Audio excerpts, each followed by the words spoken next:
Hi,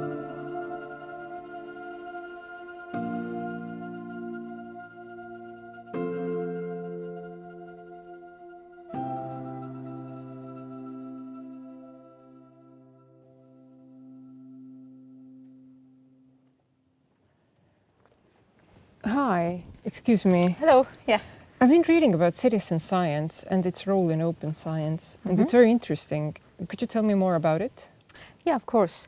So citizen science is when regular people like you and me participate in science projects.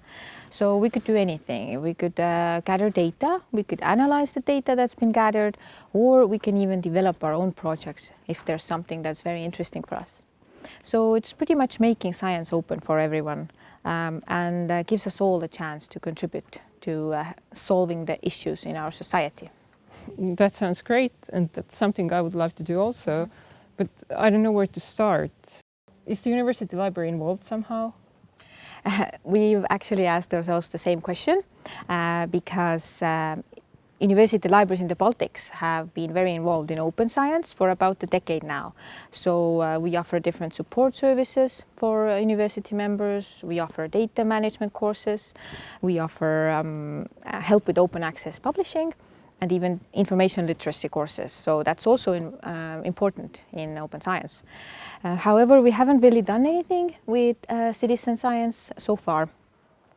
So back in 2016, the League of European Research Universities advised that higher education institutes should also take a leading role in citizen science. And that got us thinking, what should the library do, or what could the library do?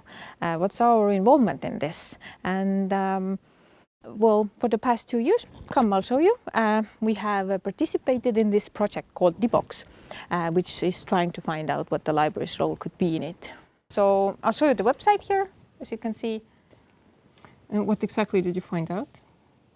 Well, we interviewed students, scientists and librarians and found out that scientists are more than willing to collaborate with libraries and also other memory institutions with citizen science projects. They see libraries as perfect places to meet, for example, and also thought that librarians could be the ones that find the volunteers for the projects and also train them for the projects as well. But we also realized that research librarians already have some skills that could be beneficial in these projects. So, for example, they know how to manage data and also how to preserve it and where to preserve it. They are very good at communication and they have digital literacy skills. Did you know that libraries also offer the opportunity for the university members to upload the data to the data repository? So this could also be beneficial for citizen science projects where the scientists or even the regular people who are working with the citizen science project can upload their data to our university data repository and it's usually for free for them, so would be perfect for citizen science, I think. That all sounds really useful to the scientists. Yeah, I think it is useful. However, we also discovered there are some negative parts. So the librarians and students, they told us that they don't really know what citizen science is. So first we have to start training both students and librarians on what citizen science is and what kind of knowledge and skills they need to participate in these projects. And then we can go on from there. And something else that came out from our studies was that librarians didn't really know where to find these projects. So it's very difficult to even know where you can be helpful. That was my problem as well. I could find some information on the internet, but it was all scattered around.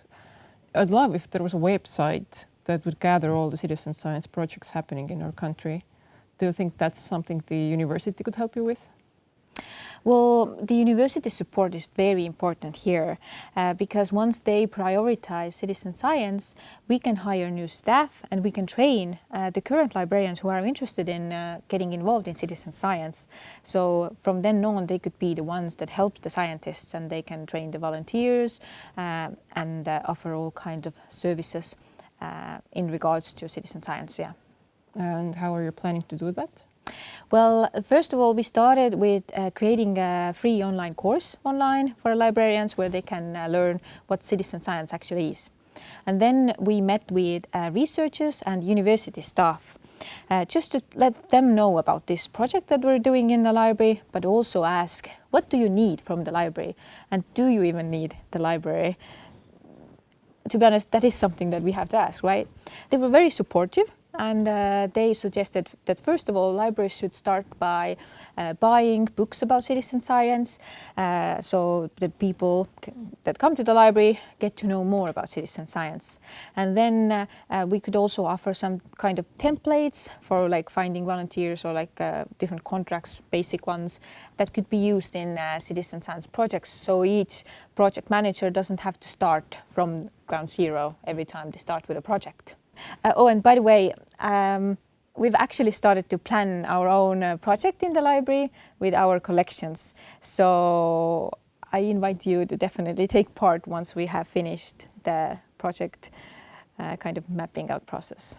Thank you. I'll definitely look into that. Yeah. I have to go now, but I'll definitely tell my friends about this conversation. Thank you so much. Yeah, you're welcome. So see you in the library. Bye. Thank you. Bye.